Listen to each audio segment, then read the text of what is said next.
Nuevamente les extiendo la bienvenida en esta primera hora que llamamos de escuela dominical. Hoy es el último domingo de un curso que hemos estado llevando que se ha llamado Los afectos religiosos. Entonces les recuerdo a aquellos que son recientes entre nosotros o simplemente igual para repasar, cada trimestre nosotros hacemos una rotación en los tiempos de enseñanza entre los pastores. Entonces, a partir del otro domingo, entonces estaremos empezando un nuevo tema a cargo del pastor Alexander, en la escuela dominical, la clase de doctrina. Hay un nuevo periodo para la clase de doctrina para que entonces también aquellos interesados en unirse a la membresía de la iglesia se pueden anotar, y también aquellos miembros que desean repasar nuevamente qué es lo que nosotros entendemos acerca de la iglesia del Señor también están invitados a anotarse. El pastor Eric estará a cargo entonces de la clase. Muy bien. Entonces, como les decía, hoy es la última lección, y aunque sin duda podríamos ampliar más acerca de esta última gran señal de la práctica cristiana, de la vida cristiana que refleja qué es aquello que ha sido hecho en los que han creído, igualmente creo que podemos tener un cierre apropiado para el tema al considerar por qué esta práctica cristiana es la principal señal para los demás de que uno profesa ser cristiano, y como veremos también para la conciencia de uno mismo. Brevemente, simplemente para poner en contexto a aquellos que sé que es la primera vez que están escuchando de ese tema. Los afectos religiosos se refiere a ese libro escrito por Jonathan Edwards en la época posterior al primer gran avivamiento. Fueron reflexiones que él escribió a la luz de lo que sucedió, porque muchos cuestionaban la legitimidad de que esas conversiones masivas que se dieron hayan sido realmente obra del Señor. Edwards escribió al respecto para hacer ver de que no se podía simplemente tirar todo lo que había sucedido, que habían aquellos que realmente sí habían sido salvados, pero entonces fue a esas señales, a ese fruto del Espíritu Santo para mostrar quiénes eran del Señor, y particularmente se enfocó en el tema de los afectos. ¿Por qué? Porque sin duda, habían aquellos que llegaron a manifestar episodios de tristeza, de lamento, de gran llanto, de clamar por su salvación.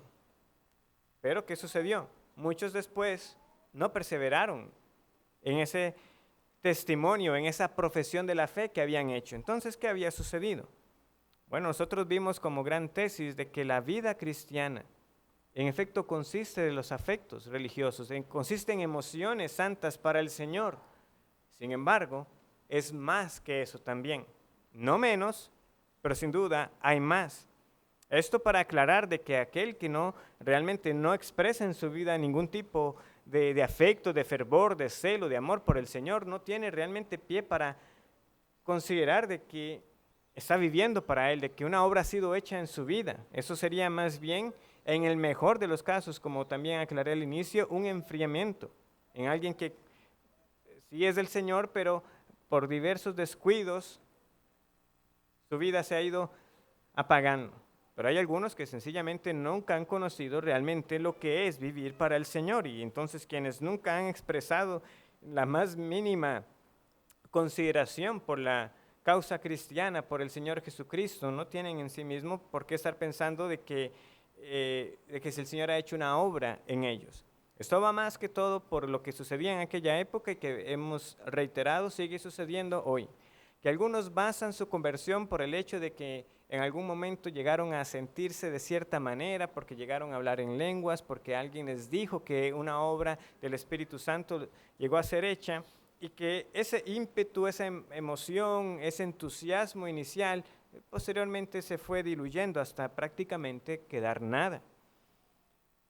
Pero la práctica cristiana, que es el término que él utiliza para describir ese fruto que se demuestra por las obras, es esa señal más importante de todas las que hemos hablado y que sin duda engloba todo lo dicho anteriormente, particularmente que hemos estado resaltando una vida de santidad. ¿Por qué? porque los afectos espirituales tienen un origen espiritual. Es alguien que ha nacido del Espíritu Santo y por ser nacido del Espíritu Santo precisamente busca vivir una vida santa. Pero ¿cómo se ve esa vida santa?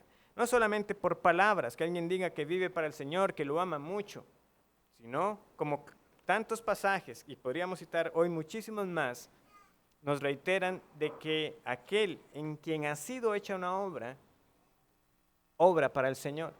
O como también en otras ocasiones hemos escuchado esta expresión, somos salvos solamente por la fe, pero la fe que salva no carece de obras. No somos salvos por obras, pero la fe que salva, obra por la fe, obra por amor.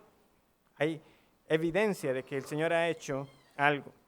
Y es la declaración que tenemos en el conocido Sermón del Monte, cuando el Señor dice en Mateo 7:16, por sus frutos los conoceréis. ¿Acaso se recogen uvas de los espinos o higos de los abrojos? O como más adelante reitera en el Evangelio de Mateo, en Mateo 12:33. O haced el árbol bueno y su fruto bueno, o haced el árbol malo y su fruto malo, porque por el fruto se conoce el árbol. Como afirma Edwards, Cristo nunca dice, conocerás el árbol por sus hojas y sus flores. Conocerás a los hombres por su forma de hablar, por sus relatos de sus experiencias, por sus lágrimas y expresiones emocionales. No, sino que nos dice, los conocerás por sus frutos. Un árbol se conoce por sus frutos. Esa es la gran evidencia. No importa entonces a qué quiera apelar usted, aparte de esos frutos que deben reflejar realmente qué tipo de árbol es. Otros ejemplos que tenemos en la palabra. Por ejemplo, aquí mismo en el Evangelio de Mateo, capítulo 5, versículo 16 dice, así alumbre vuestra luz delante de los hombres, para que vean vuestras buenas obras y glorifiquen a vuestro Padre que está en los cielos. Eso ya se da por sentado. Aquellos que son del carácter que el Señor Jesucristo ya describió, es decir, que son mansos, que lloran por sus pecados, que tienen hambre y sed de justicia, esos que tienen ese carácter, ya se da por sentado que también viven de tal manera que esas buenas obras son evidentes para los demás para que las vean. Es que tiene que ser algo visible. Aquí no hablamos de algo que no pueda ser comprobado. Por eso, de nuevo, no importa lo que la persona diga, sentir o hacer o experimentar. Al final de cuentas, el Señor Jesucristo dice que nuestras buenas obras son visibles y son de tal carácter que aún los que no conocen al Señor las pueden ver y tienen que reconocer de que eso es por la obra de Dios. La gloria es para Dios en esos casos. No es para nosotros. Lo mismo vemos también en Hebreos capítulo 6. Después de varios años de que tuvimos exposiciones en esta carta, para algunos será simplemente un repaso, ¿verdad?, del recordar cómo hay aquí estas amonestaciones de carácter pastoral en esta carta que tiene más un aspecto de un sermón, y que uno de los pasajes que son debatidos por aquellos de que afirman de que la salvación se pierde, lo tenemos en Hebreos capítulo 6. Dice así, a partir del versículo 4.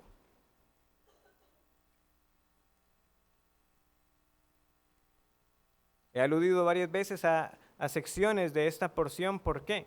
Porque este pasaje nos debería hacer a nosotros al menos inquietar bastante. Porque ¿hasta dónde puede llegar esa iluminación? Vean lo que dice, porque es imposible que los que una vez fueron iluminados y gustaron del don celestial y fueron hechos partícipes del Espíritu Santo, y asimismo gustaron de la buena palabra de Dios y los poderes del siglo venidero, y recayeron, sean otra vez renovados para arrepentimiento, crucificando de nuevo para sí mismos al Hijo de Dios y exponiéndole a vituperio. Porque la tierra que bebe la lluvia que muchas veces cae sobre ella y produce hierba provechosa a aquellos por las cuales es labrada, recibe bendición de Dios, pero la que produce espinos y abrojos es reprobada. Está próxima a ser maldecida y su fin es el ser quemada. Pero en cuanto a vosotros, oh amados, vamos a continuar leyendo. ¿Ven lo que está sucediendo? Hay una grave amonestación, porque como sabemos también por la parábola del sembrador, sí, hay algunos que pueden decir que escucharon la palabra y la recibieron aún con gozo. ¿Pero qué sucede? En 2 de esos 4 terrenos hubo una planta que creció, pero al final no hubo fruto.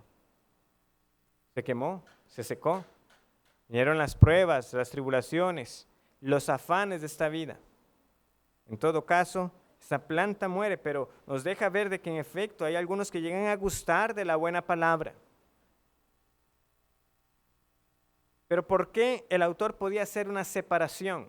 ¿Por qué podía distinguir en algunos que aunque se llegó a manifestar tal grado de participación, no eran hermanos y nunca lo fueron?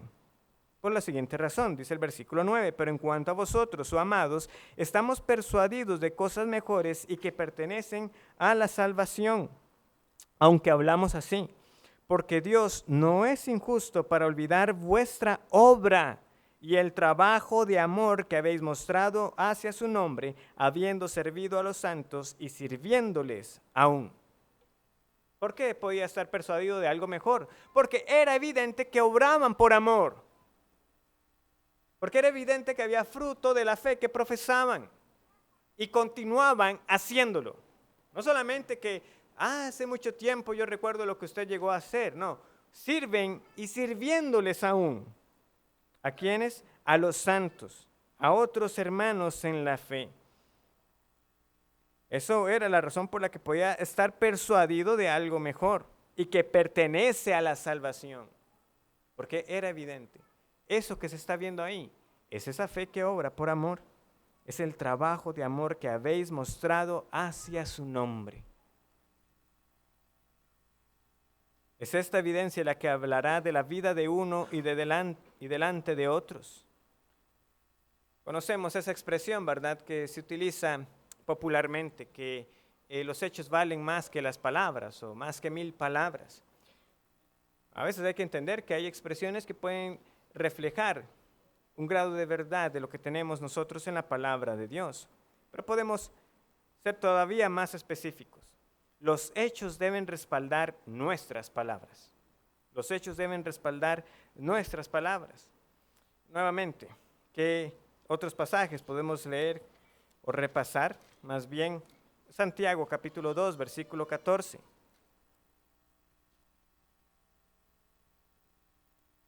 Recuerden que muchos de estos pasajes los llegamos a leer en su momento porque hablaban precisamente del papel de los afectos, de las emociones. Es el trabajo por amor. O sea, está involucrado un sentir en lo que se hace, el corazón, todo nuestro ser.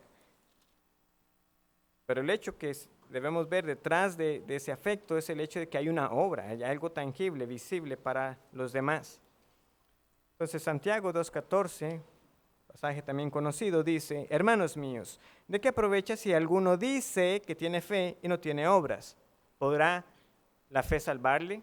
O podemos decir también, ¿podrá tal fe salvarle? Porque la fe que es del Señor salva, eso es por seguro. No importa que sea grande o pequeña, la fe que salva, salva. Pero esta supuesta fe que aquí dice esta persona tener, no. Eso dice el autor. ¿De qué vale que alguien diga que cree si no hay obras que lo respalden? Por eso es que decimos que los hechos hablan más que las palabras, o como les decía, más particularmente, los hechos respaldan esas palabras. Si alguien dice que tiene fe, entonces habrán obras que respalden. Mira, sí, ahí está esa fe que es dada por el Señor. Un pasaje que prácticamente expresa la misma idea la tenemos ahí un poquito más adelante, en la primera carta de Juan, capítulo 3, versículos 17 y 18, ¿verdad? Pero el que tiene bienes de este mundo y ve a su hermano tener necesidad y cierra contra él su corazón, ¿cómo mora el amor de Dios en él? Hijitos míos, no amemos de palabra ni de lengua, sino de hecho y en verdad. Y no se malentienda, las palabras importan y mucho. Cristo llegó a decir también en Mateo, el Evangelio de Mateo, que por cada palabra ociosa nosotros seremos juzgados, por cada palabra descuidada. Pero lo que se trata aquí más bien es que no debemos dar por sentado que alguien es creyente simplemente porque lo dice. Pero a la vez que decimos eso, porque las palabras importan, sepan que hay algo que se está dando ya como un supuesto, como una presuposición. Es que quien diga que no es creyente, no tenemos por qué ni siquiera preocuparnos por estar buscando fruto de lo contrario. Si alguien con su boca dice que no es cristiano, no es cristiano. Pero también, si alguien con su boca afirma herejías, no hay que preocuparnos por la obra que muestra en su vida. No, es del Señor.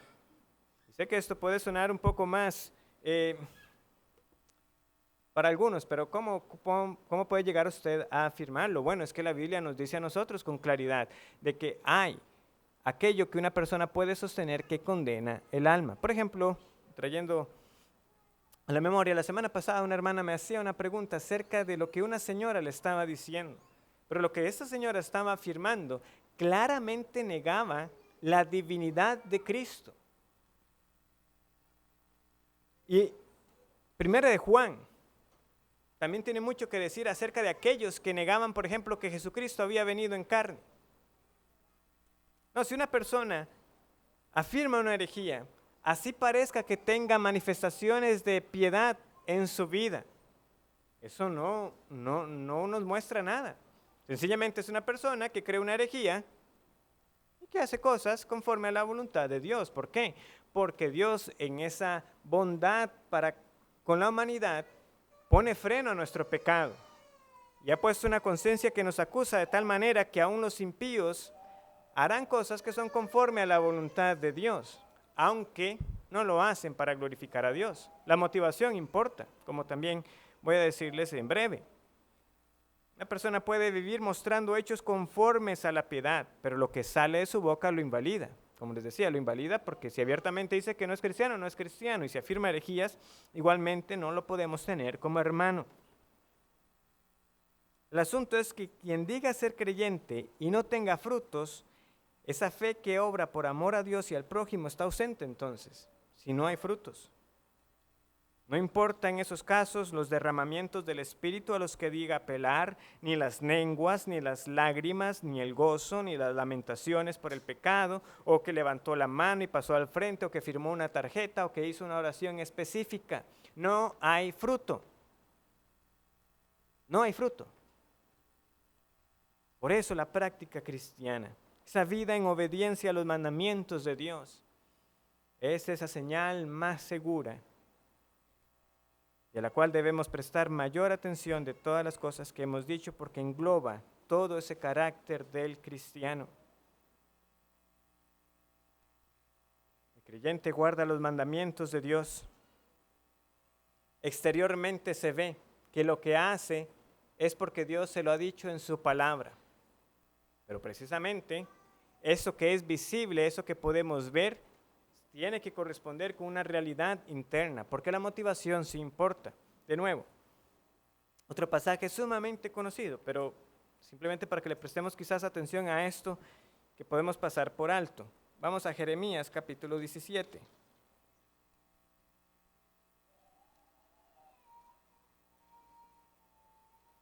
Dice así: yo Jehová, que escudriño la mente, que pruebo el corazón, para dar a cada uno según su camino, según el fruto de sus obras.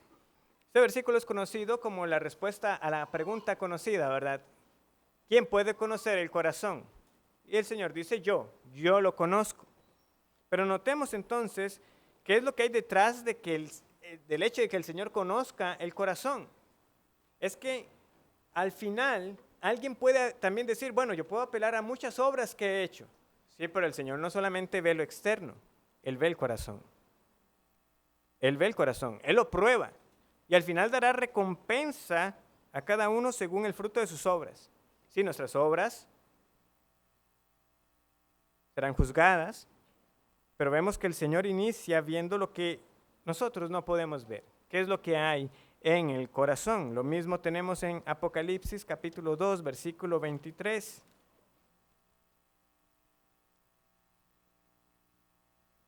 Apocalipsis 2:23 dice, y a sus hijos heriré de muerte, y todas las iglesias sabrán que yo soy el que escudriña la mente y el corazón, y os daré a cada uno según vuestras obras. Prácticamente un eco, ¿verdad?, de Jeremías 17:10.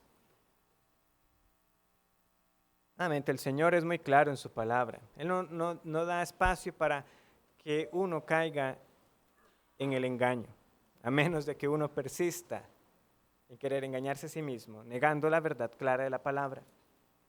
Hay un fruto visible, evidente para los demás, pero no solamente se trata del hecho de que yo haga muchas obras, es la motivación con las que las hago, porque el Señor escudriña el corazón. Él sabe cuál es la motivación que hay detrás de ellas. Él probará todo juntamente. Nosotros seremos juzgados enteramente. Así como es evidente, ¿verdad?, para nosotros de que alguien que diga que tuvo muchas buenas intenciones pero nunca las llevó a cabo, también el Señor juzgará a aquellos que digan que hicieron muchas cosas pero las intenciones que estuvieron detrás de ellas fueron pecaminosas. Dice Edward, si a Dios solo le preocuparan las acciones solamente, ¿por qué escudriña entonces las mentes y los corazones? Bueno, porque a Dios le preocupa no solo nuestras obras, sino el espíritu detrás de ellas. La práctica cristiana abarca entonces tanto la motivación interna como la acción externa. Los argumentos se pueden resumir de la siguiente forma, brevemente, por cuestiones de tiempo. En primer lugar, porque Dios no puede ser burlado. Mateo 7, 21 al 23 nos presenta este cuadro conocido, ¿verdad?, de algunos que se dirigían a Jesús como Señor, Señor. Y Él les responde que nunca los conoció, que eran hacedores de maldad, que nunca hicieron la voluntad del Padre. ¿Y qué es lo que ellos responden? Señor, pero no hicimos en tu nombre. Y apelan a una serie de señales y de actos milagrosos.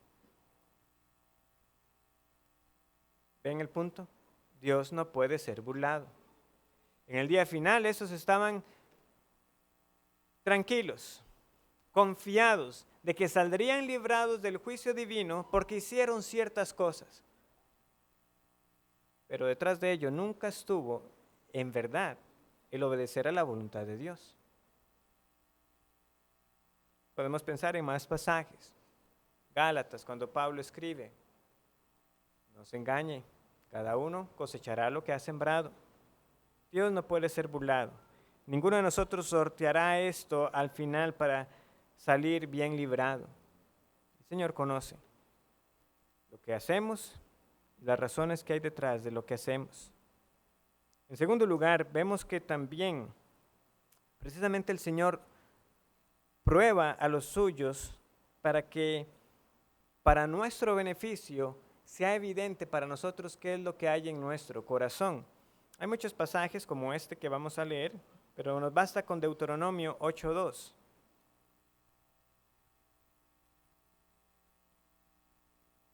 Deuteronomio 8:2 nos dice lo siguiente: y te acordarás de todo el camino por donde te ha traído Jehová tu Dios estos 40 años en el desierto, para afligirte, para probarte, para saber lo que había en tu corazón, si habías de guardar o no sus mandamientos.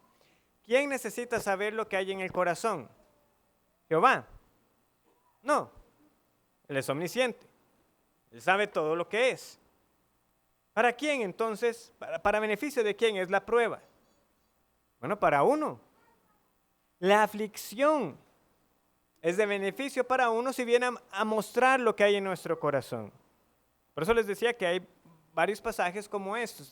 También sabemos que el Señor particularmente probó al rey Ezequías en cuanto a los enviados de Babilonia para que se viera lo que había en su corazón, y esto que fue un rey piadoso. Sin embargo, erró, pecó en cuanto al recibir a estos invitados. No, el Señor trae aflicción y pruebas a la vida de los suyos para que precisamente se siga viendo qué es lo que hay y cuánto pecado aún hay que mortificar, cuántas motivaciones impuras hay detrás de lo que hacemos todavía, pero eso es para beneficio nuestro si realmente entendemos de que es el Señor que lo está enviando para purificarnos, Pero para uno simplemente las pruebas llegarán a mostrar que en efecto lo que hay es simplemente maldad, un corazón no regenerado. Pero Dios ya sabe lo que hay. Es para nuestro beneficio si estamos atentos al propósito detrás de las pruebas que el Señor envía. No que lleguemos a conocer exactamente la razón por la que suceden todas las cosas. Pero, como dice, ¿verdad?, el conocido pasaje de Romanos 8:28, pero para los que aman a Dios, nunca quedará la menor duda de que el Señor lo trae para el bien de los suyos. La práctica cristiana también perfecciona o evidencia el amor de Dios. O podemos decir que el amor de Dios se va perfeccionando o madurando conforme nosotros obedecemos los mandamientos. Esta es la idea que tenemos, por ejemplo, en Primera de Juan, la primera carta de Juan, capítulo 2, versículos 4 y 5.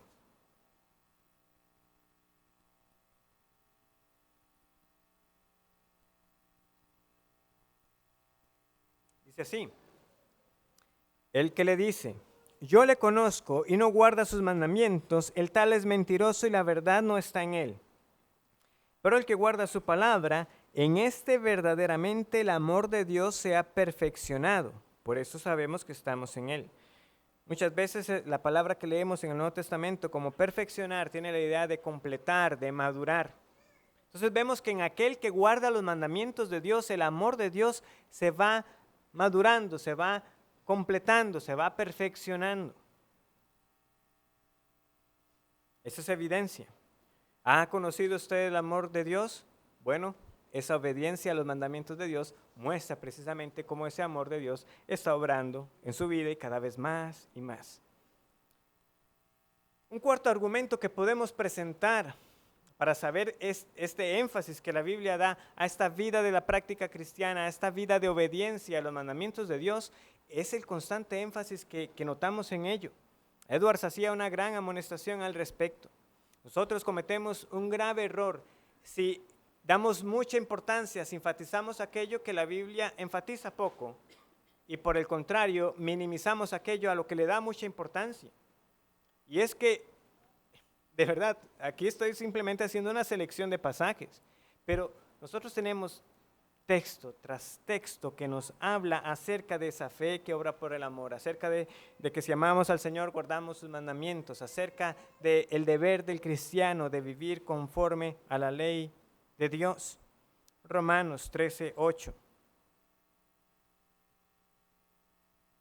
Entonces, esto no es simplemente el interés de uno de que estamos queriendo torcer la atención de lo que dice la palabra de Dios, de que queremos estar enfatizando algo que de lo que la Biblia habla muy poco. No, eso no es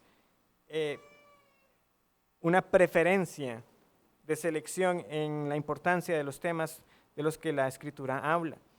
Dice Romanos 13:8, no debáis a nadie nada, sino el amaros unos a otros, porque el que ama al prójimo ha cumplido la ley. Gálatas 5:14.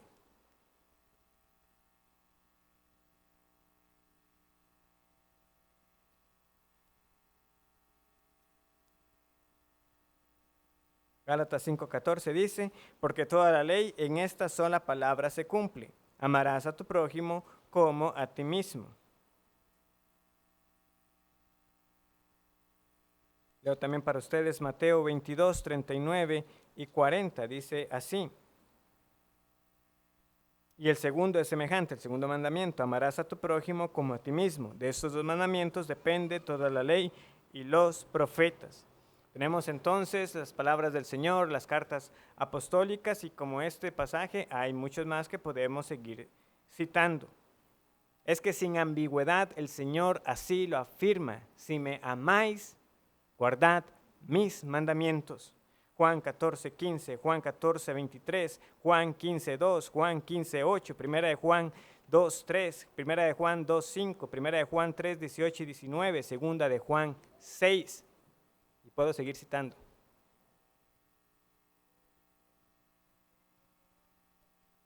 Vamos a Segunda de Juan, que quizás es menos conocido, ya he citado mucho a Primera de Juan.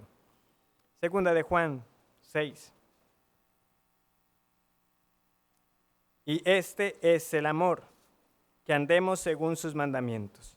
Este es el mandamiento, que andéis en amor, como vosotros habéis oído desde el principio. ¿Quieres saber si ama a Dios? Una definición más clara que esta. Y este es el amor, que andemos en sus mandamientos. ¿Y cuál es el mandamiento? Que andéis en amor.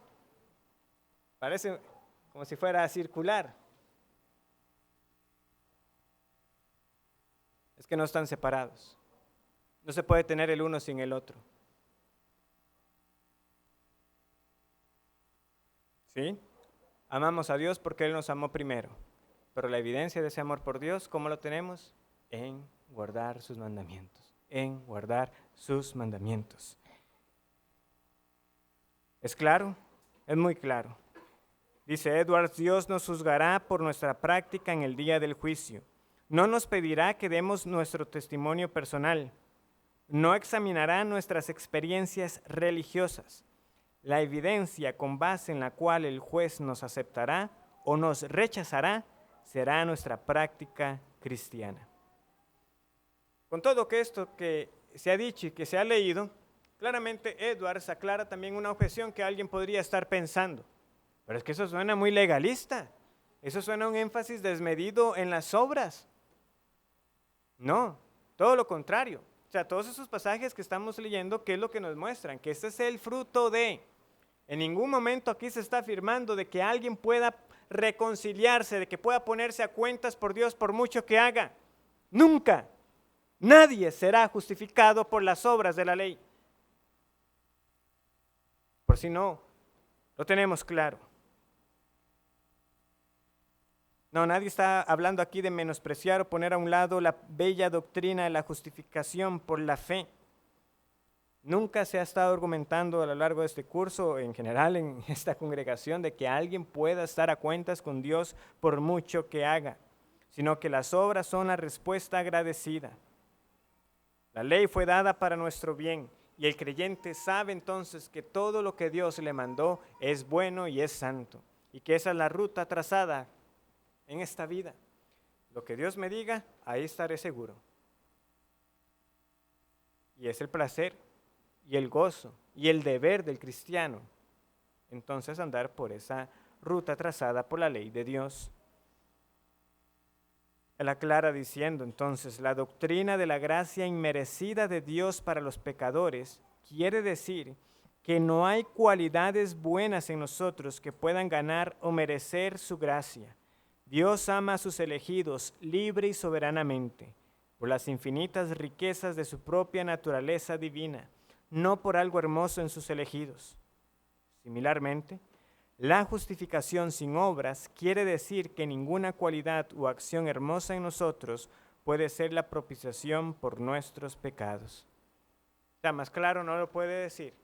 Yo no estoy afirmando justificación por obras de un ser humano.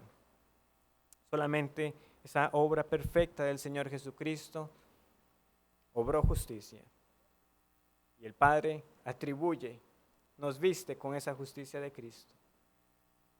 Pero el que ha sido salvado vive en obediencia para su Señor. Ven entonces cómo podríamos nosotros evitar tantos malos entendidos, o como incluso llega a decir el autor, tantas burlas de los incrédulos, por los disparates, por las insensateces que muchos le atribuyen al Espíritu Santo. De las cosas que llegan a decir, en lugar de preocuparse por vivir haciendo aquello que el Señor nos ha pedido hacer. ¿Cuán diferente sería la opinión entonces de muchos cuando vieran realmente cómo vive un cristiano? ¿Cuán diferentes serían también nuestras conversaciones? Que en lugar de estar procurando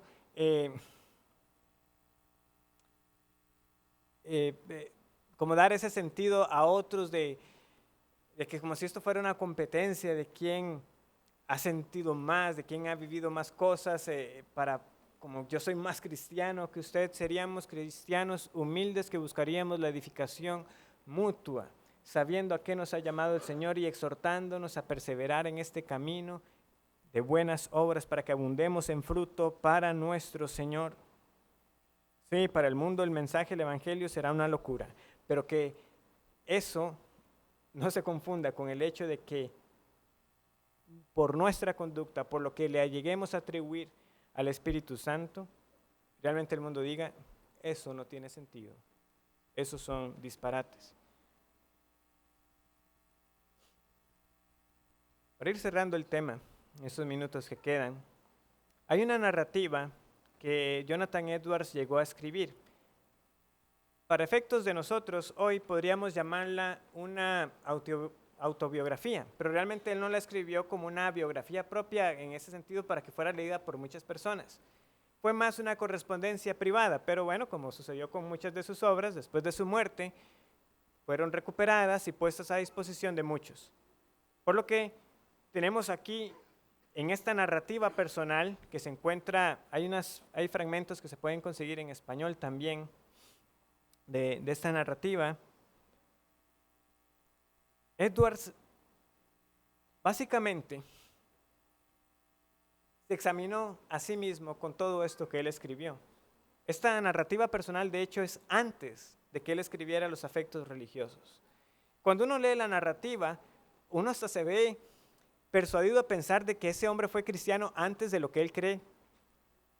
Es decir, cuando él dice que ya tenía la certeza de que el Señor había obrado en él, porque él habla de tener extensos tiempos de conversación, de oración con el Señor, de irse a retirarse por los bosques, a caminar y a meditar en cosas del Señor, y sin embargo, él aún ahí no se atrevía a decir de qué era. ¿Por qué? Porque él mismo estaba consciente del grave peligro de tomar como obra del Señor lo que no era, de que estos sentimientos, de que este sentir podía también ser engañoso y de que también personas incrédulas podrían llegar a contar de experiencias similares. Él también llegó a estar expuesto a la predicación del mismo Whitefield.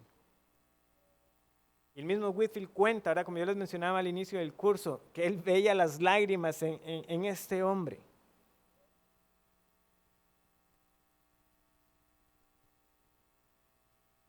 Nuevamente, la vida cristiana consiste en mucho más que afectos fervorosos, pero sin duda no es menos que eso. ¿Por qué es que Edwards se dedicó tanto tiempo para escribir al respecto y se examinó a sí mismo tan estrictamente? Porque él dedicaba su tiempo a la consideración de las cosas santas, de la gloria venidera, de la excelencia de los atributos de Dios, y esto lo llevaba a él a gozarse grandemente. Es decir, hermanos, menos que afectos y menos que fervor y celo no puede haber, pero tiene que haber mucho más que eso, por todas las razones que hemos expuesto entonces en estos 3 meses. Al final, mi deseo y el corazón con el cual quise repasar esta obra y sus circunstancias es que nosotros seamos inquietados a no conformarnos satisfechos por una vida libre de pecados escandalosos, a que estamos convencidos de que por la gracia del Señor sostenemos lo que entendemos es más consistente con las Escrituras. Sí, debemos preocuparnos por la pureza doctrinal, por la ortodoxia, pero yo quiero que seamos guardados simplemente de pensar de que estamos bien, porque no vivo como aquellos otros pecadores impíos, o porque sé lo que la Biblia enseña, lo tengo muy claro, en esa iglesia, se predica la Biblia, sino en encauzar nuestros afectos, en procurar esa vida santa, que realmente ardamos en amor y celo por las cosas del Señor, que no ignoremos que la fe obra por el amor, y que entonces nos dediquemos a examinarnos constantemente para que el Señor nos muestre qué es lo que está viendo en nosotros, y si está ese fruto, rogar para que haya más y más fruto para la gloria del Señor, y nos dediquemos a trabajar constantemente en la obra del Señor, sabiendo que no es en vano, a que trabajemos constantemente en la obra del Señor con la mira puesta en las cosas venideras, para que entonces, como leíamos, los demás puedan ver esas buenas obras y la gloria sea para el Señor y también para el beneficio de nuestras propias almas, para que seamos guardados del engaño. Pero quiere el Señor de verdad que nos guarde de la apatía, del conformismo, porque tanto que mencionamos aquí que orar por un avivamiento, de seguir viendo la obra del Señor o de que somos testigos de que el Señor está haciendo algo aquí, realmente nos debería doler cuando nosotros no valoramos lo que sucede aquí domingo tras domingo y sencillamente demos por sentado de que tenemos el favor del Señor. Oh, que Dios nos guarde de eso y en verdad seamos llevados a amarle más y más. Porque les recuerdo y con esto finalizo, nunca amaremos al Señor lo suficiente y nunca seremos lo suficientemente santos en esta vida. El Señor les bendiga.